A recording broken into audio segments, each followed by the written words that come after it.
And so let me try and be one of the first to kind of posit, because before now, Constance Capes, Mariella Novotny's mum, isn't really noted much. Um, some of the other girl, Christine Keeler, one of the other girls in the Profumo Affair, who sold the story to the paper and all, she was. She said that Mariella called her mother a whore, or that she called Mariella's mother a whore.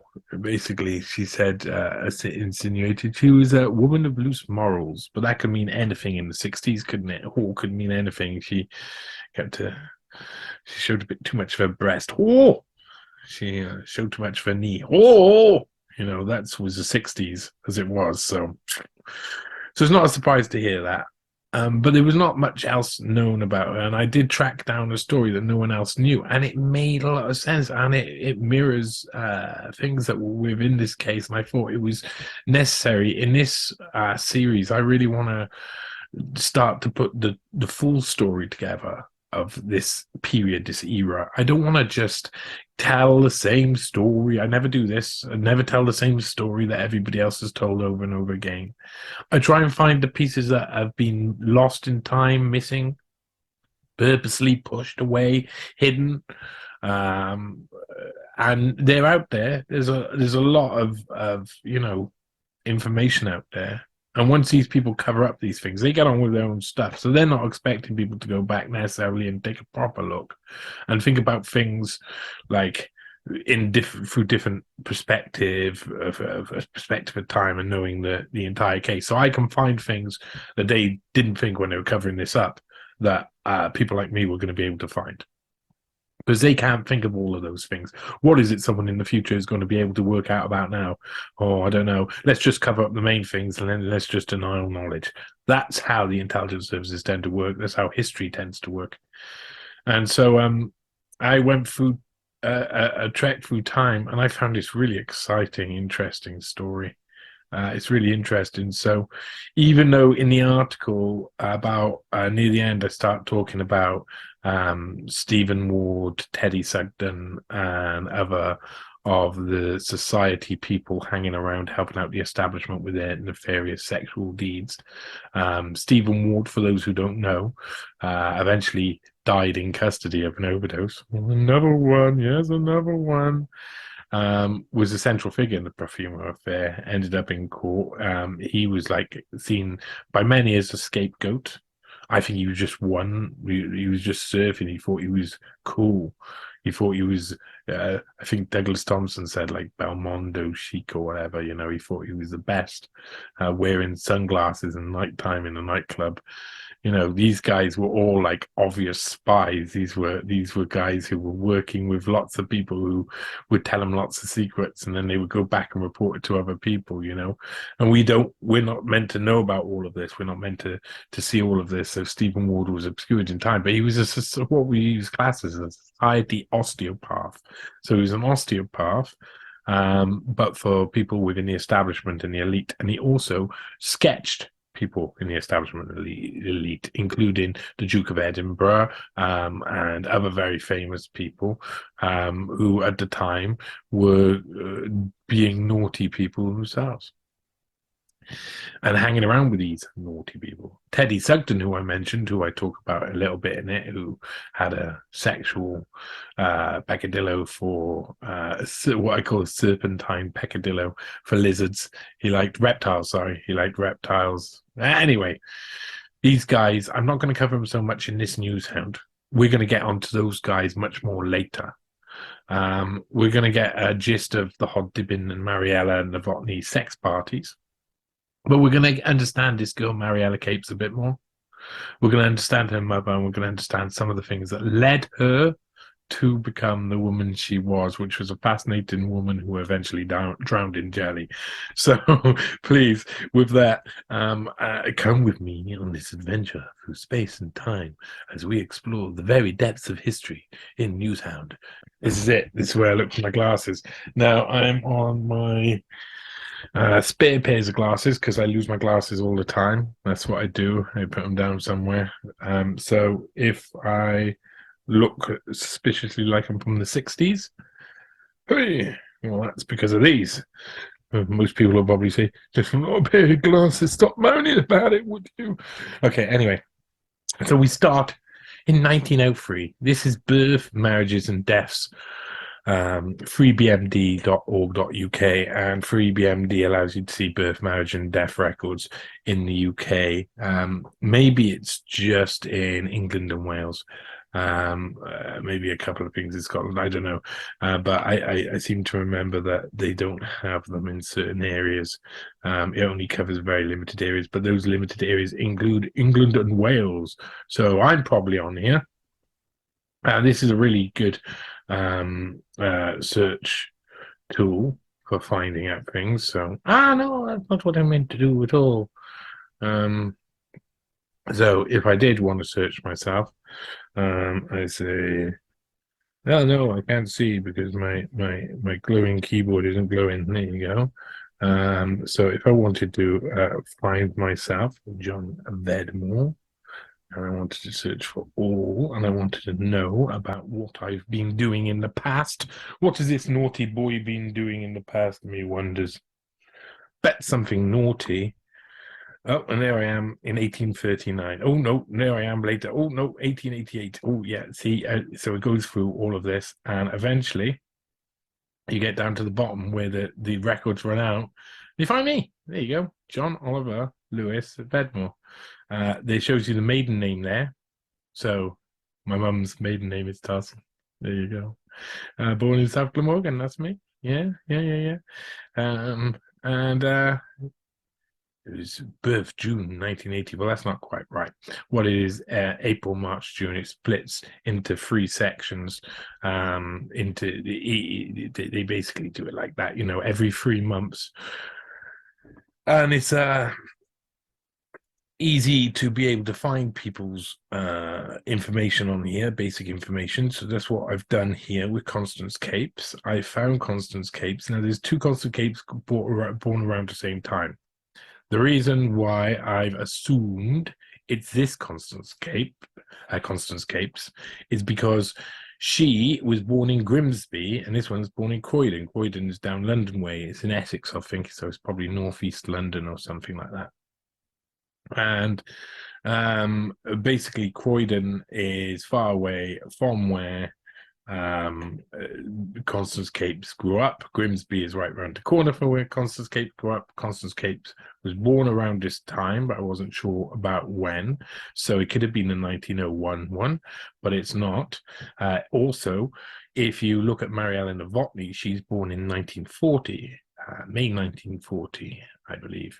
So you add that up, and Constance Capes would have been basically in her late 30s, but you're basically getting near to 40. It's more likely with this Constance Capes, it's more likely that you're going to be just a bit younger. And so this is her mother. More likely than not, this is her mother, and all the other information indicates that. So this is something where you say you're using different points of information, different points of data to try and build up a bigger picture. Sometimes that one piece of data on her own, if I only had this, I wouldn't necessarily know which one she was. Was she this one or was she this one? But I also know that she grew up in the north of England.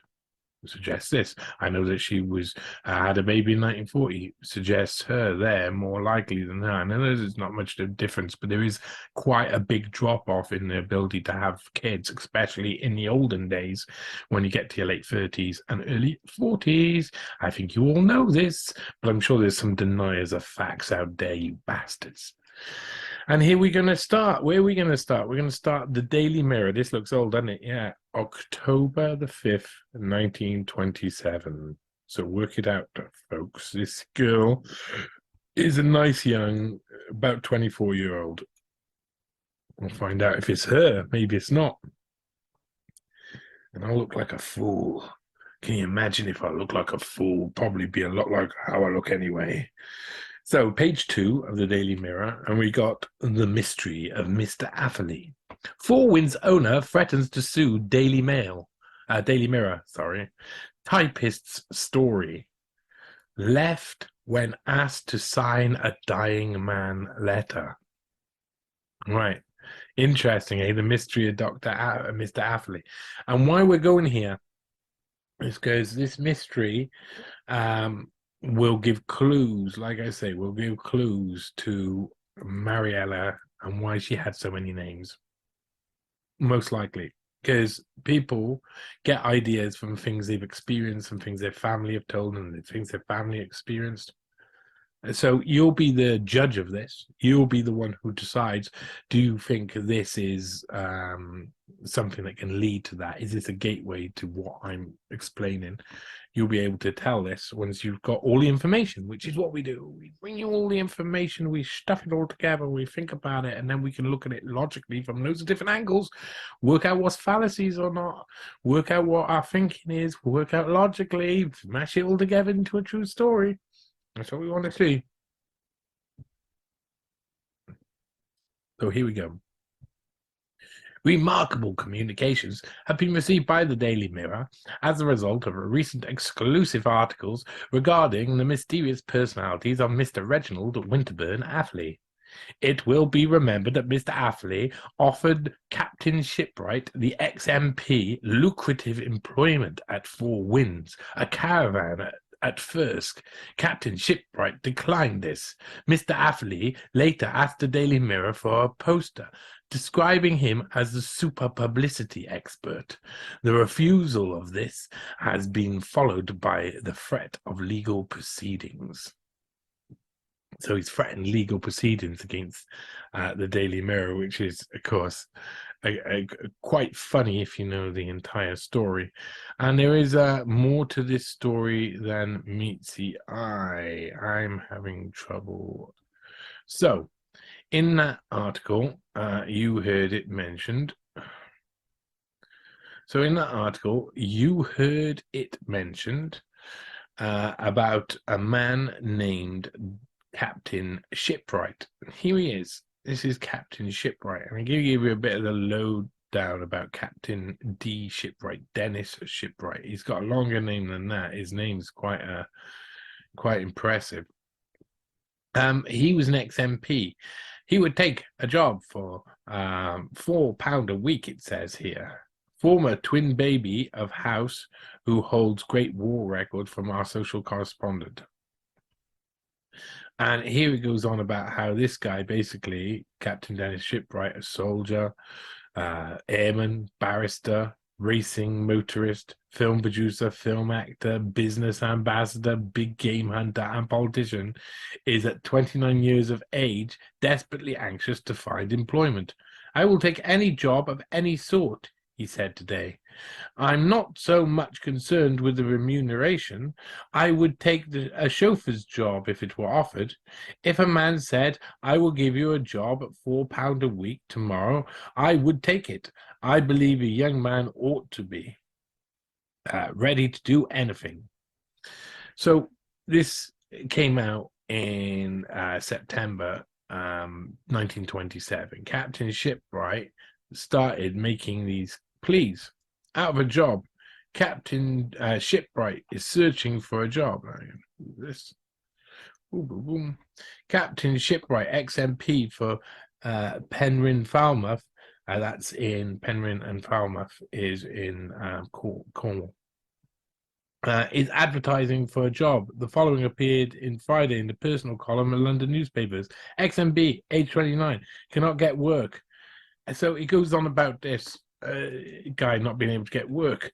Ex-MPs appeal for jobs. So Dennis Shipwright is appealed for a job. And someone answers his call eventually, as we see here. Four Winds caravan at first, Captain Shipwright declined this. So Captain Shipwright, who said, I will accept any job of any kind, gets called up by this Mr. Atherley and gets offered a job and he declines it. What could possibly be wrong? You know, why would he do that? Why would he say he would do that? And let's find out. Dying Man tale. Why typist would not stay at Four Winds caravan, strange letter. When Captain Shipwright arrived at Firsk, he found that Four Winds was not a caravan and that Mr. Atherley's offer did not indicate continuity of employment. Mr. Atherley has since visited the Daily Mirror and asked to be printed for use on his car radiator the following poster. Here he is, the mysterious Mr. A of the Daily Mirror fame, the super publicity expert, the idea merchant. Not many hours after this amazing request was refused, the Daily Mail received a letter from Mr. Atherley's solicitor with demand for apology for the recent articles and, failing that, a threat to take proceedings for libel. Curiously enough, Mr. Atherley stated a few days ago that he was delighted with the publicity he had received. Two statements printed below throw interesting new light upon the strange personality of Mr. Atherley. Two names. Here we go. This is Mariella Capes' mum, Constance Capes. This is really interesting. North Country, Grimsby Way. So the only two on the record that we could find. One in Grimsby and one in Croydon. And we know that Mariella Novotny, Mariella Capes, she grew up that way, and this was her mum's name. So we can pretty much assume that this is Constance Capes. She's the right age, 1927. She'll be about 24 years old. Miss Constance Capes, a pretty North Country typist, had several strange experiences while she was acting as Mr. Atherley's secretary at Four Winds Caravan Firsk. In a statement to the Daily Mirror, she said, "I came to Firsk in reply to a number of letters from Mr. Atherley. The salary he proposed was small, but he said he would give me shares in his business. I knew that Four Winds was a caravan, but I did not know it was his permanent headquarters. After I had worked for 4 days with Mr. Atherley at Four Winds, I felt compelled to leave. In the first place, it seemed a little too much to expect a typist to work by day and sometimes by night in a caravan situated in a field far from town. When I had been at Four Winds for 2 days, a curious incident occurred, which made me doubtful. It was on Sunday, September 18th, when Mr. Atherley came to my lodgings and told me that he had seriously injured a man with his car." No, I thought that said ear. So, I was about to say ear. He had seriously injured a man with his ear. He urged me to return to the caravan, which I did. At Four Winds, he got me to type a letter to a woman in Southport stating that Mr. Winterburn was dying, and if she wished to send him a message, it would be delivered to him on regaining consciousness. I then received an amazing request to sign the letter as Mr. Winterburn's private secretary. I must explain that Mr. Atherley sometimes called himself Mr. Winterburn. Glad to be away. On the Tuesday, he astonished me by asking me to sign one of his letters for him. I told him that I could not put my name to some of his correspondence, and remarked that I thought I had better leave. In consequence of this, I left his service the same day. Of course, I received no salary, but I was glad to be away from Four Winds. Although I was in need of a job, I think I acted for the best in leaving, and I'm sure every typist would have done the same. Mr. E.T. Stead, a motor car dealer at Firsk, told Daily Mirror that he gave the order to Mr. Atherley for erecting four road signs. Mr. Stead said, "I signed a contract because Mr. Atherley gave me the understanding that he was working in conjunction with the Royal Automobile Club. After I had paid £47, I waited for the signs to be erected, but nothing has been done, although a month has elapsed. Mr. Atherley told me he had gone to four sites on the main road outside Firsk, and that the signs would be up in 6 weeks. I have no reason to believe that he will not carry out his side of the contract, but if nothing is done in 6 weeks, I shall take steps to recover the money." Mr. Atherley has told Mr. Stead on the telephone that he is returning to Firsk from Prince's Risborough and will execute the order. That's it. Constance Capes goes and she works on this Four Winds caravan site for this guy, Mr. Atherley, or also goes by the name Mr. Winterburn. And there's a big hoo-ha about this. People are like, who is this? What is going on? And this guy, Dennis Shipwright, who's an MP who's looking for a job publicly. He's like saying, I need a job. I have worked as an MP, a British soldier. I'm a barrister. I'm a this, that, the other. Wop, wop, wop, wop, wop, wop. Dennis Shipwright, quite an amazing character. Shipwright was a pilot, was noted for his sense of humor, and was said to have a devil-may-care attitude. He was wounded and crashed while flying a mission around the Somme. He was promoted from through ranks, becoming a temporary second lieutenant in the Royal RFC on 5th of July 1917. And he seems like a really interesting character in himself, this guy. Seems like a very interesting character. But I think this was a bit of propaganda. Whatever MP he was, party MP he was for, he's saying, I can't find a job. And I bet you the other party who they were fighting against were in power at the time. And it was a statement about not being able to find a job, even though he was looking. So all of these, I'm out of work, it seemed to be about that. In my opinion, that's what I think they'd be about. But then he gets this mysterious summons to Yorkshire. Captain Dennis Shipwright. And this is a very interesting little bit. This is in The Cornishman on the 28th of September 1927, which is the same day that one of the previous articles shows him applying for a job, asking for jobs. Mysterious summons to Yorkshire.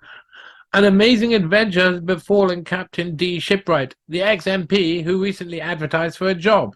In response to several telegrams signed Mr. Atherley, giving the address as Four Winds First and suggesting lucrative employment, Captain Shipwright went to Yorkshire. After a long tramp in heavy rain, he accidentally found a caravan, hearing the name Four Winds in the field. But no, bearing the name Four Winds in a field. But no one replied to his knocking. When he entered the train for home, he was hailed by a man with an American accent who became angry when he asked to pay Captain Shipwright's expenses. In the meantime, Captain Shipwright received a number of offers to work, but Mr. Atherley wired so persistently he decided to travel to Firsk. Well, anyway, this is very interesting, isn't it? This is Reginald Winterburn, a.k.a. alias Atherley. A month later, he finds himself noted in the Cheltenham Chronicle and Gloucestershire Graphic. I loved how they had these really long names for their newspapers back in the day. Under a section, Reginald Winterburn, convicted for assault and posing as a police officer, heckles the magistrates and their clerk, him in dock. I find this guy funny. So this guy is the guy that Constance Capes went to work for, Mariella Capes' mother, and he's a fraudster. He's over the top fraudster. He's completely off his rocker fraudster. I love him. I find him very good. Yes, okay, he assaults a woman. But I'm not sure how that's happened. Let's find out. Shall we find out how he assaults a woman? And I'm sorry if anybody's like, well, I can't accept that. Beatrice Gray was a good woman. Reginald Winterburn, alias Atherley, formerly of Cheltenham, was sentenced on 4 charges at a special court of Prince Risborough on Monday. Thus ended the latest exploit of the man who's described himself as Mysterious Mr. Atherley, the super publicity expert. Winterburn's charges of theft against Beatrice Gray was dismissed.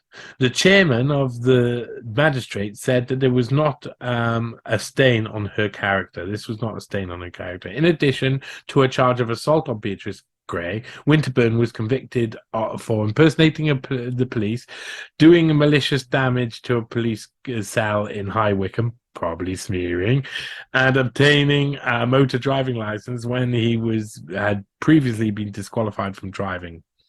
On the charge of misrepresentation, he was fined £10 or a month's imprisonment. For the assault, he was sentenced to 2 months' hard labour, and for the motoring offence, he was fined £20 or a month's imprisonment. The term of imprisonment to run concurrently.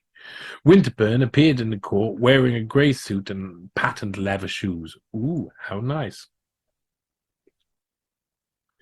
He conducted his own defense, and during his cross-examination, he removed his coat, revealing a pink shirt and leather jerkin. Ooh, even nicer. A leather jerkin, you say? He drank 10 glasses of water. And as he drank the 10th glass, he informed the court that he was like a steam engine and that it was necessary for him to keep steam up.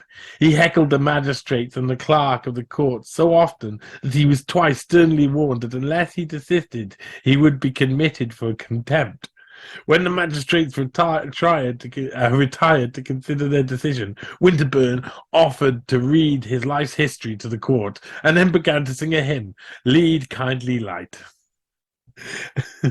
After he had been convicted, the deputy chief constable of Bucks revealed the fact that Winterburn had previously been convicted and imprisoned for perjury, forgery, criminal libel, and a number of minor offences. No, really. Winterburn's amazing hoax of Captain Shipwright, the ex-MP, focused attention upon Winterburn. His further exploits were recorded, and scores of people wrote telling of their dealings with him and asked that he should be exposed. Winterburn left the court shouting, "I will appeal!" But he was hustled away and shortly after removed to Oxford jail. The charges against Winterburn of impersonating the police on the telephone had unusual features. Mr. G. Kirby, the deputy chief constable in prosecuting, stated that the case was extremely serious in the views of modern use of the telephone in police work. uh, oh, yeah, okay. During the early part of the present month, Winterburn resided at Monk's Risborough. On October the 4th, he telephoned to New Scotland Yard, giving his own name, and asked for someone who he described to be arrested. 2 days later, Winterburn telephoned Marylebone Police Station, representing that he was the Risborough Police, and gave a description of the person and asked for her arrest. Later the same day, he telephoned to Scotland Yard, gave a description of the same person, and asked a search to be made. On October the 7th, he telephoned to Bedford Police, representing himself to be Risborough Police, and asked for a woman to be arrested. Later the same day, he again telephoned Bedford, and on that occasion stated that he was a police sergeant at Risborough. The woman was arrested and taken to Bedford Police Station on his information. Evidence of Winterburn's misrepresentation on the telephone was given by Scotland Yard detectives and police officers from London and Bedford. All these officials were cross-examined by Winterburn. Winterburn. Mr. Winterburn's You Make Me Laugh indeed. So he was a boy, wasn't he? I love these old papers. Some of the articles you can find is probably quite good. Up here there's just lots about they'd be useful for homesteading. Well, anyway, let's go on, shall we? So it would be a long time until Constance Capes, another 13 years until Constance Capes really comes up in the news again. When she comes up in the wedding of her sister, bouquet sold, whole wedding aid for war charities. After the wedding on Saturday, a Miss Alice Dorothy Capes of Hull and Mr. Gilbert Lomas of Moseley, the bouquets of the brides and bridesmaids were sold to the guests for war charities. Money from the bride's bouquet was given to the Lord Mayor's Spitfire Fund, and the bridesmaids' bouquet raised money for the Southwest Hull Townswomen's Guild Woolen Comforts Fund. Anyway, so they talk about the bride and groom, and it's notes down here.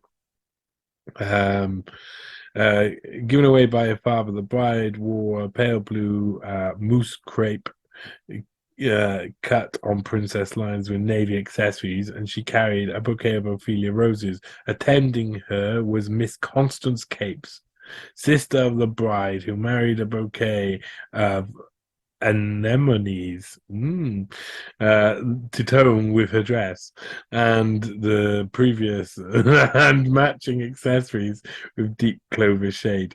So there she's mentioned now what I find interesting. Yeah, let me indulge my conspiratorial side for a bit, won't you? Please indulge it. Will you indulge my conspiratorial side? Please. Well, this uh report of a wedding, it's reporting a wedding that happened 8 months later, not 9 months, but we can have premature births. I mean, coming a little bit early is known. Mariella is born. Constance Capes attends this wedding of her sister, and Mariella is born, and her father is not known. Was this one of the occasions where she might have or was she already pregnant? She was either already pregnant when she was at her sister's wedding, or that's what got her, and she got pregnant. And lots of claims are made, but who really knows? And the next time Constance Capes mentioned is 1961 then, so that goes another 21 years. And what was she? Girl witness arrives with no passport, Mariella Novotny. Talking about Mariella Capes, but by now they're calling her Mariella Novotny. And there you go. She was allowed to land after Home Office ruling that she was a British subject. She was entered onto the line of passenger list as Mrs. R. Tyson. Very interesting that. Very interesting that. Her mother, Mrs. Constance Capes, and her husband, Mr. Hod Dibben, an antiques dealer, greeted her and they drove off to London. There you go. There you go. So that's the next time Constance Capes mentioned.